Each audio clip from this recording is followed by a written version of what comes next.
బాగున్నారా? ఇప్పుడు పట్టా ఇచ్చాం కదా మీ అందరికి. అమ్మా ఇంట్లో ఉన్నారు ఇదే కదా మీరు? రాజమండ్రి. ఓకే. మీరెవరమ్మా? మీ పాప ఎంతమంది? ముగ్గురు పిల్లలా? ముగ్గురు ఏం చదువుతున్నారు? 10th చదువుతుందమ్మా. ఓకే. మీరందరూ కూడా చెప్పి అందరినీ ఆశీర్వదించాలి అందరినీ కూడా. అమ్మా ఆ రోజు మీకు ఇల్లు లేవు, మీకు నీడ కలపాలి, ఒక గూడు ఇవ్వాలనే ఉద్దేశంతో మీకు ఇంటి పట్టా ఇచ్చాను. ఎక్కడ ఇచ్చాను ఇంటి పట్టా? మీ ఉన్న దొగ్గులూరులో, ఇక్కడ ఊళ్ళోనే కదా ఇచ్చాను. మీకు ఇంటి పట్టా ఇచ్చాను కాబట్టి ఇల్లు కట్టుకున్నారు. శుభ్రంగా ఎదురు సిమెంట్ రోడ్డు పడింది, వాటర్ పైప్ లైను అన్నీ వస్తున్నాయి. ఇలా 4 అడుగులు వేస్తే రోడ్డు మీదకి వెళ్ళిపోతున్నారా లేదా మీరు? మరి ఇప్పుడు జగన్మోహన్ రెడ్డి గారు ఎక్కడ ఇచ్చారు ఇంటి పట్టా?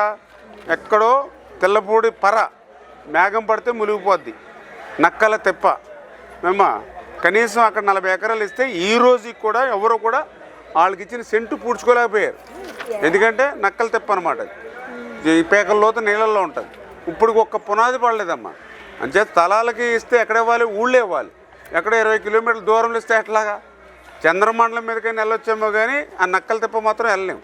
అంచేత వాళ్ళు మోసం దగ, మనం నిజం కాబట్టి ఇదిగో ధైర్యంగా మీ దగ్గరికి వచ్చాను. అది ఇల్లు కనపడుతుంది, రోడ్డు కనపడుతూ ఉంది, అదిగో మెయిన్ రోడ్డు కనపడుతూ ఉంది. అది నిజం. అబద్ధం ఏంటి? అక్కడ ఏది ఎక్కడ నక్కల తెప్పలు ఇచ్చి మోసం దగా చేశారు.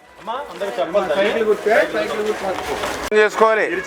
అదే అన్నా నేను ఇప్పుడు ఆ రోజు మీకు ఇలా మీకు ఇంటి పట్టే కాదు, మీకు ఇంటి పట్టతో పాటు చీర, జాకెట్, పసుపు, కుంకుమ, గాజులు పెట్టి మా ఆడపడుచుకి ఏ మాదిరిగా చేస్తామో ఆ మాదిరిగా మీకు ఇంటి పట్ట ఇచ్చాం. అవునా? ఇప్పుడు అలా ఊళ్ళో ఇచ్చాం కాబట్టి మీరు ఇల్లు కట్టుకున్నారు, ఇంటి ఏదో రోడ్ల మీద ఉన్నారు, హ్యాపీగా ఊళ్ళో ఉన్నారు మీరు. ఇప్పుడు ఈ జగన్మోహన్ రెడ్డి ఎక్కడ ఇచ్చాడు ఇల్లు పట్టాలో? ఎక్కడో తెల్లపూడి దగ్గర పర, చిన్నపాటి మేఘం పడితే మునిగిపోద్ది, నక్కల తెప్ప. ఇప్పుడు 40 ఎకరాలు ఇచ్చాడు. కనీసం ఒక్కడు కూడా పునాదులు వేసుకోలేదు, కనీసం పూడ్చలేకపోతా ఉన్నారు. ఒక సెంటు పూడ్చుకోవాలంటే 5 లక్షలు అవుద్ది వాళ్ళకి. మళ్ళీ ఇల్లు కట్టుకోవాలంటే ఇంకో 10 లక్షలు అవుద్ది. 15 లక్షలు ఇట్టినా అక్కడికి వెళ్ళలేడు. చంద్రమండలం మీదకైనా వెళ్ళొచ్చేమో కానీ ఆ నక్కల తెప్పకి వెళ్ళలేరు. ఎవరు వెళ్ళగలుగుతారా? ఎన్నమ్మా పేరు నక్కల తెప్ప? లేకపోతే మళ్ళీ ఇంకా భరత నువ్వు ఏదో చెప్పి అంటారు. ఇంకా అక్కడికి వెళ్తే నీకు కాపురం కావాలా లేకపోతే నీకు నక్కల తెప్ప కావాలా అంటారు. అంతే ఆ పరిస్థితి అక్కడంతా కూడా. మేము ఎలా ఇచ్చాం, వాళ్ళు ఎలా చేస్తున్నారో అర్థం చేసుకోవాలి. మన ప్రభుత్వానికి ఆ ప్రభుత్వానికి తేడా ఏమో. రేపొద్దున మన ఇళ్ళ స్థలాలు ఇవ్వాలంటే ఇలా ఊళ్ళో ఇవ్వాలి. ఎక్కడో 20-30 కిలోమీటర్ల దూరంలో పనికిరాని ముంపు పట్టేస్తే అలాగా మీరందరూ అర్థం చేసి చెప్పాలి.